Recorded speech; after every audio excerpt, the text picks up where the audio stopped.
So I really think that the cost question should be broken out into two answers. So there's a, what is it going to cost me to prepare? And what is it going to cost me to get actually assessed? So there are different pieces of that puzzle, and it really depends on where you start. If you're already NIST 800-171, if you've been following the rules all along, then theoretically, it shouldn't really cost you much to pay the difference, so to speak. But if you're like, I believe what they said, 85% of the DIB, then you have a decent way to go. My guess, and I hate when people are throwing around numbers, so my range is going to be really, really broad. My guess is anywhere from, I don't know, $5,000 to $250,000 to get ready. So there's really, like I said, there really runs the gamut. So I'm the kind of person, I need things compartmentalized. I need things broken down. I'm the kind of person that if I have a big project ahead of me, I'll take it into chunks and say, okay, what's manageable? And then it kind of gives me the motivation to say, okay, if I got this part knocked out, okay, I can move on to the next one. And even though they're tiny bites, it's, you know, that saying at the how do you eat an elephant, one bite at a time. It's kind of that. So how I've been looking at CMMC, and I think that it might be helpful for a lot of small businesses to take a look at, is essentially there are 17 domains within CMMC.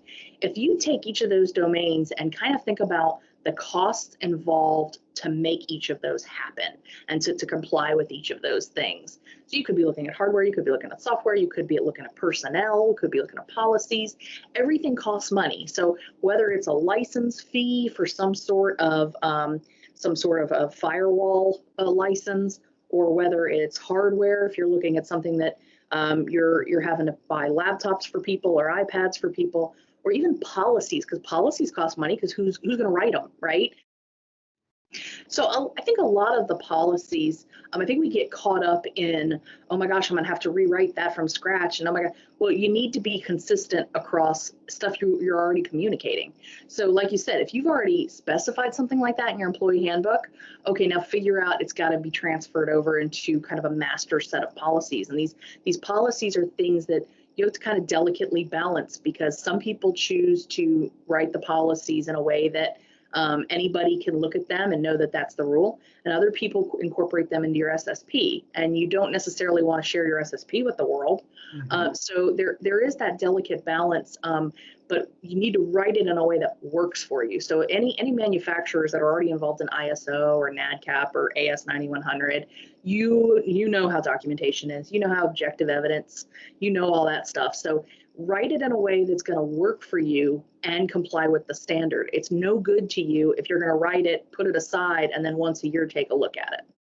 An SSP is a system security plan, and that is essentially, if you're into ISO and AS, it's essentially your quality systems manual for your IT, for your info security, for your technology side of the business. POEM is basically your plan of your milestones, your actions, your objective evidence to show that this is how you have answered the bits and pieces along the way, and here's the plan going forward for closing those gaps. Essentially, CMMC is not going to allow you with a POEM. It's an all or nothing, but for the time being and for this kind of weird limbo, it's a good idea to have because it'll keep you on track. The push right now is to get DoD and the government to tell us exactly what CUI is. And I understand that it's tough to go behind 1956 drawings on PDFs that are printed off of God knows what, but I don't see FCI and CUI different. I just see it all. It's all going to be one thing. We're going to treat everything as CUI. Again, it's a challenge of overscope. It really is. I might be overkilling a lot of this, but I think that is truly key. I had a colleague call yesterday afternoon and say that he was in this debate with his shop as to whether or not G code was CUI and what I thought. And so if you're not familiar enough with the machine shop, the operational technology side, the G code is what you're plugging into the machines to actually print or to actually manufacture the part. So there's so much of that. Okay, well, if this is that, then is this, and is this CUI, and is this FCI, if this is CUI. So I think the name of the game is everybody is going to treat it the same way.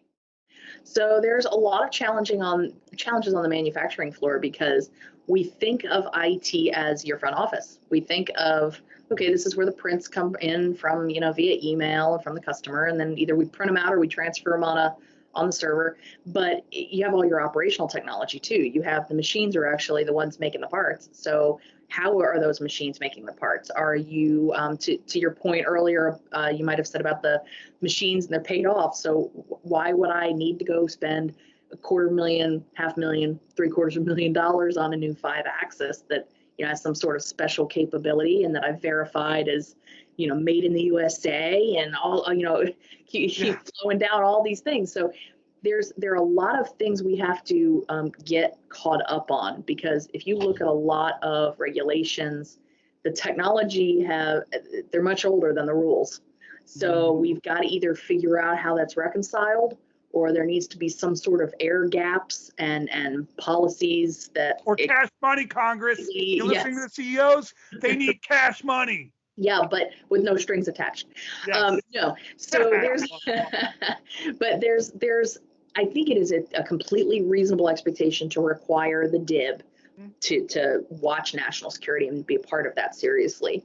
Where I think that there needs to be a serious step back and we need to think about is, what is the purpose of this? If the purpose of this is to manage risk and to mitigate risk, is the risk more likely on the shop floor in G-code, or is it somebody misusing email, or is it someone who is, accidentally authorized somebody to walk in and be walking around the shop floor who shouldn't be? So it's really a matter of trying to figure out, where can I get the biggest bang for my buck when it comes to risk management?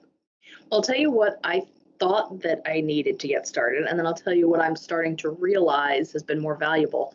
I thought that I was going to need a lot of direction from DoD and be told exactly what it is that needs to happen. And then I quickly realized that's not going to happen. I'm not going to get that information.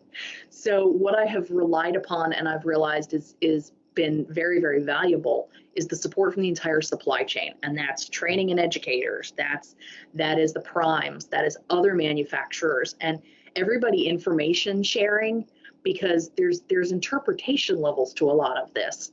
And so if everybody's on the same page, and if ultimately we all are doing this with the end goal in mind of national security, then I think that's a good thing. If we're better than we were yesterday, and at the same time we've got our system security plan and our POAM that is getting shorter and shorter by the day, and in the long run, if we know exactly what's going to happen, not if, but when there's an incident, and we're prepared for that, then everything's going to be okay.